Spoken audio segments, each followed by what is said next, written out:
the original, the rite of the Passover, its true meaning before Christ, human sacrifice, occult history, Moloch, Melech, Nergal, Ares, Horus of the horizon, Mars, the true aspect and meaning behind the false god, Moloch. The Canaanites consecrated horses and chariots to the sun. The inhabitants of Emissa, in Phoenicia, adored him under the name of Elambalus, and the sun, as Hercules, was the great deity of the Dyrians. The Syrians worshipped, with fear and dread, the stars of the constellation Pisces, and consecrated images of them in their temples. The sun, as Adonis, was worshipped in Byblos and about Mount Libanus. There was a magnificent temple of the sun at Palmyra, which was pillaged by the soldiers of Aurelian, who rebuilt it and dedicated it anew. The Pleiades, under the name of Succoth-Beneth, were worshipped by the Babylonian colonists who settled in the country of the Samaritans. Saturn, under the name of Remphan, was worshipped among the Copts. The planet Jupiter was worshipped as Bel, or Baal. Mars, as Malach, Melech, or Moloch. Venus as Ashtaroth, or Astarte. And Mercury, as Nebo, among the Syrians, Assyrians, Phoenicians and Canaanites. Sanchoniathon says that the earliest Phoenicians adored a sun, whom they deemed so Lord of the heavens. These acts of the king and their grand master covered all good masons with shame, and afflicted them with the profoundest grief.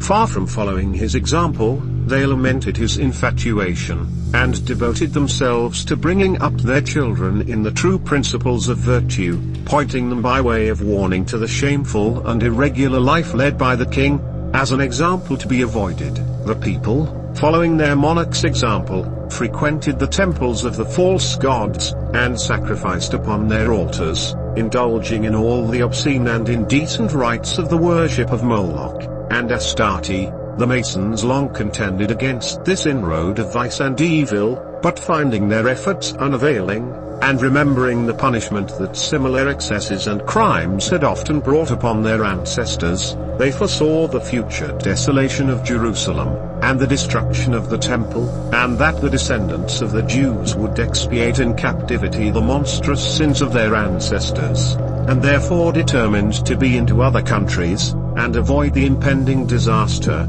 The Eternal, says the Bereshith Rabbah, to Genesis, called forth Abraham and his posterity out of the dominion of the stars. By nature, the Israelite was a servant to the stars, and born under their influence, as other heathen, but by virtue of the law given on Mount Sinai, he became liberated from this degrading servitude.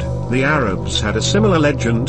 The prophet Amos explicitly asserts that the Israelites, in the desert, worshipped, not Jehovah, but Moloch, or a star god, equivalent to Saturn. The great rivals of the Hebrew deity, who most excited his jealousy, were Bel, Lord, and Moloch, Malach or king. The symbol of the former was the sun, and that of the latter, fire. Both were ultimately the same beings, and their rites and symbols interchangeable. Human victims were offered to both, as they were to Inon. Moloch is not formally introduced until the time of Solomon. In earlier times, the old religion into which the Jews were ever relapsing takes the name of apostasy to Baal, and his colleague Ibtaroth, Astarte, or Ascara. There were many separate forms of idols of Baal worship, as Baal Peor, Baal Gad, Baal Berith. The ancient altar was an image of God, or the immediate earnest of his presence.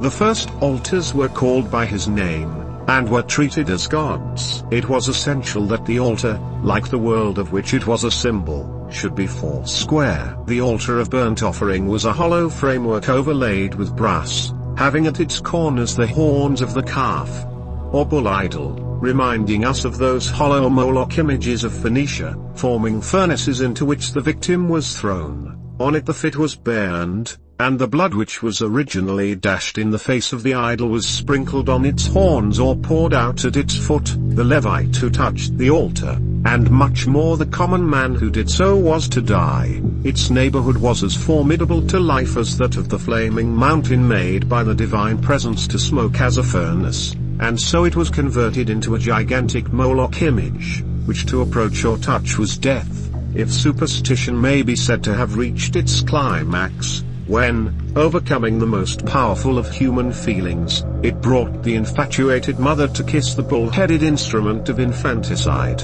It is not astonishing that one despairing Hebrew mother should have ventured to strike the guilty altar with her slipper, saying, "Wolf-fell, how long wilt thou continue to devour the treasure of Israel's children?" After a time, it is true, the human victim required to be offered in was replaced by an animal substitute, but at first he claimed the firstborn as a sacrifice, and the household escaped on consideration of yielding a child. After the child was commuted for a lamb or a ram, it was natural that, as far as possible, the vestiges of the ancient obnoxious form should be suppressed, but there are sufficient evidences that the immolation of human victims formed part and no unimportant one of the ritual of Inon. Ezekiel, in a remarkable passage, asserts Moloch worship to have been authorized by Inon, in order to make his people know that Li was the Lord, and that thus they immolated their firstborn. The new Passover instituted by the great reformer Josiah, the like whereof had not been holden from the days of the judges that judged Israel, nor in all the days of the kings of Israel, nor of the kings of Judah, replaced the old Moloch rite, which Abraham was entirely resigned to practice, in which, if analogy may be a basis for conjecture, a man or child was hung or crucified, as an offering before the Lord, during the last hours of the departing year, and after being suspended until sunset, was then taken down the blood, poured out upon unleavened cakes, which, with portions of the flesh were eaten, by the communicants, and the remainder burned in the furnace fire of Moloch, or Mele, the still continuing title of Inon, in Paschal invocations. The edict commanding this redemption proves the commencement of a change, and not its completion. Human sacrifices still continued. Inveterate habit could not be suddenly effaced. It was to prevent these horrid rites, that the eating of blood in private dwellings was strictly prohibited, and the suspicious rite of the Passover brought under metropolitan surveillance. Under strong excitement, the old and more efficacious expedient was resorted to. Jephthah did not stickle at it, nor deem it illegal to murder his daughter. The killing a man continued to be, in the language of Pliny, a most pious act, the eating him a most salubrious one. The cannibalism denounced by the prophets was no unprecedented evil, nor the denunciation a mere vague menace. Mothers ate their own children, and in a time of terror human blood flowed freely at the mandate of the priests. The prohibition of eating blood or raw flesh did not prevent a mother devouring her child, whom she called her sacrifice. Josephus swore, vi. 3:4, nor restrain the Jews of Cilion from tasting the entrails of their fellow citizens, the bloody immersion recommended by Jews to the Emperor Constantino, as a specific for leprosy was a nostrum of the old law, and the crucifixion of children under Theodosius was but the revival of a practice far less generally revolting and unusual than Josephus would have us suppose. The Jews still remained semi-barbarous in their hearts. The blood of sacrifice, of circumcision, of the Passover, still continued the great pledge of the eternal covenant, and the idea of human sacrifice, though rare in practice, still maintained its place in the background as a mysterious secret. The story of the man found reserved for sacrifice in the temple meets in Josephus but feeble contradiction, and the suspicion, which has always attached to the secret mysteries of the jars, has been kept alive from ago to ago, by the excesses of enthusiasts. Atonement by blood was ever the great religious idea of the Jews. To spill blood was a specific for all ills. Their god, like that of the Mexicans, figures with blood-drenched sword and gory garments. Animals and enemies were always regarded as economical sacrificial expedients for purchasing divine favor. The reformers, who discarded this horrid worship, inconsistently retained the theory on which it was founded, and used sacrificial language in reference to the comprehended inequalities of providential dealing among murderous priests and cruel altars, where men devoid of mercy as of knowledge offered sacrifices which God desired not. The prophet was scouted when protesting against popular abominations. He appealed to the plain dictates of humanity. So, now you know, before Christ, the rite of the Passover was originally human sacrifice. Eating flesh on cakes or biscuits and drinking blood, murdering children was normal, or it was normal for a couple to produce a child, which will allow the household off certain laws or commitments. I even uploaded the oldest translation of the book of Ezekiel, which goes into depth about this. Did you even watch it?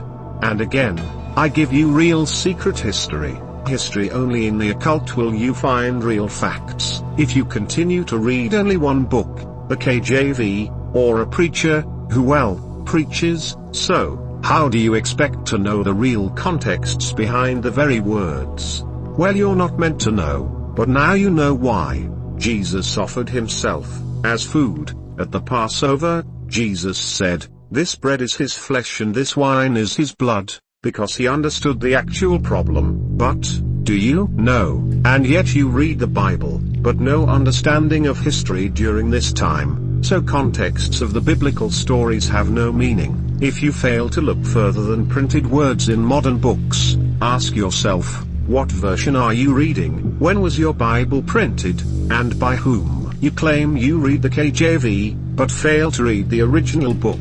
Because, with 125,000 different denominations of Christianity, it's no wonder why the real meanings are lost in translation. You should only read the apocryphal Christian New Testament and nothing else. If you wish to read the Old Testament, then only read the Dead Sea Scrolls, or continue to read modern, corrupted reprints, which serve a certain mega-church, and not Christianity as a whole. While you think this is nothing, and we don't sacrifice people in the modern world, yet, the government want you, and the people of the world, to eat bugs, to eat the unclean.